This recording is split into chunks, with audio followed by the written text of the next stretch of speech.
আসসালামু আলাইকুম প্রিয় বন্ধুরা, আশা করি সকলেই ভালো আছেন। আমি যাচ্ছি হচ্ছে আজকে ঘুষগাঁও হচ্ছে আমার ধান কাটা শুরু হয়ে গেছে বিভিন্ন জায়গায় জমিতে, এই জন্য হচ্ছে আজকে ঘুষগাঁওয়ের দিকে যাচ্ছি। এখন হচ্ছি ধোবাওড়া হাসপাতাল মোড়, এটা হচ্ছে ধোবাওড়া হাসপাতাল মোড়, এটাকে আবার সাবেদ আলীর মোড়ের নামে ডাকা হয়। এটা হচ্ছে ঘুষগাঁওয়ের রাস্তা। এখন ঘুষগাঁওয়ের দিকে যাচ্ছি। আজকে হচ্ছে রৌদ্রোজ্জ্বল একটা দিন, একদম ঝলমলে একটা দিন, অনেক সুন্দর রোদ উঠছে, পরিবেশটাও অনেক সুন্দর।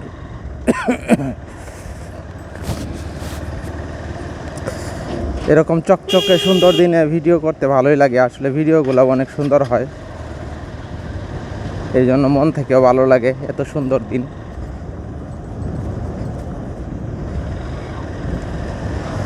চকচকে রোদ, নীল আকাশ, পিচ ঢালা রাস্তার দুই পাশে হচ্ছে সবুজ গাছগাছালি, খুবই সুন্দর প্রাকৃতিক পরিবেশ। আর এইগুলো হচ্ছে ধান ক্ষেতগুলো দেখেন সব পেকে যাচ্ছে। সামনে হচ্ছে একটা মোড় আছে, সোজা গেলে হচ্ছে ধোবাওড়া মার্কাজ মসজিদ।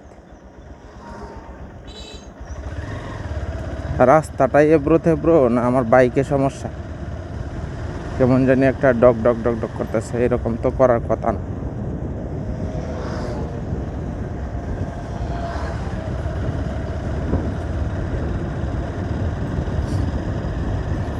রাস্তায় মনে হয় সমস্যা।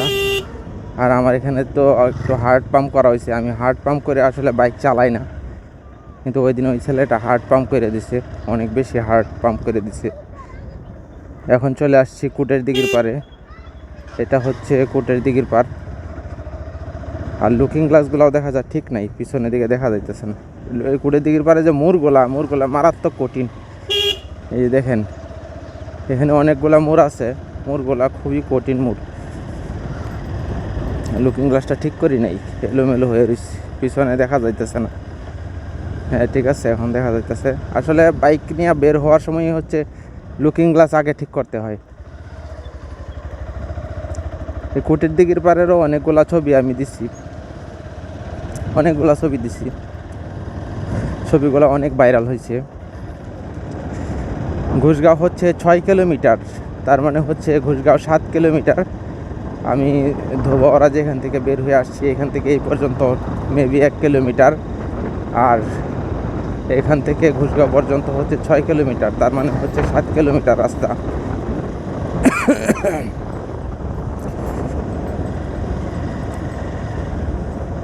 শীত আসলে বাইকিং করতে গেলে ঠান্ডা লেগে যায়, ঠান্ডার সমস্যাটা এটা একটা মারাত্মক জিনিস।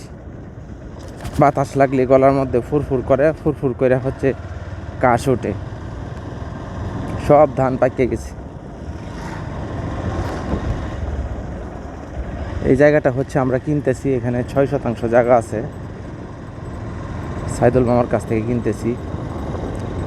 কিনা অলরেডি হয়ে গেছে, বাইনা টাইনা হয়ে গেছে, এখন শুধু কাওলাটা বাকি।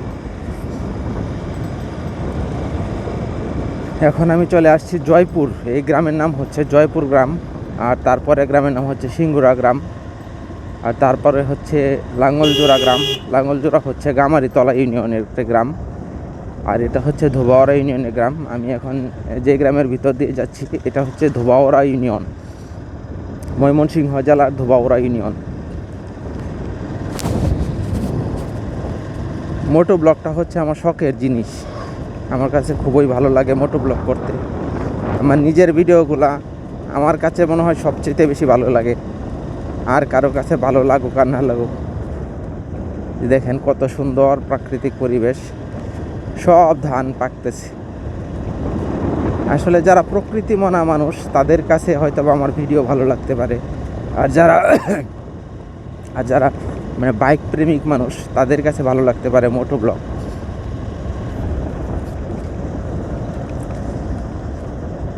মোটো ব্লগ করার সময় কিন্তু আমি খুব সতর্কতার সাথে আর কি মোটো ব্লগ করি, আশেপাশে কি আছে এগুলো দেখে মোটো ব্লগ করি, কোনো রিস্ক নিয়ে কোনো মোটো ব্লগ করি না। যে আমি ভিডিও করতেছি এই মনোভাব নিয়ে মোটো ব্লগ করি না। ধন্যবাদ সকলকে ভিডিওটি দেখার জন্য, সবাই ভালো থাকবেন, আল্লাহ হাফেজ।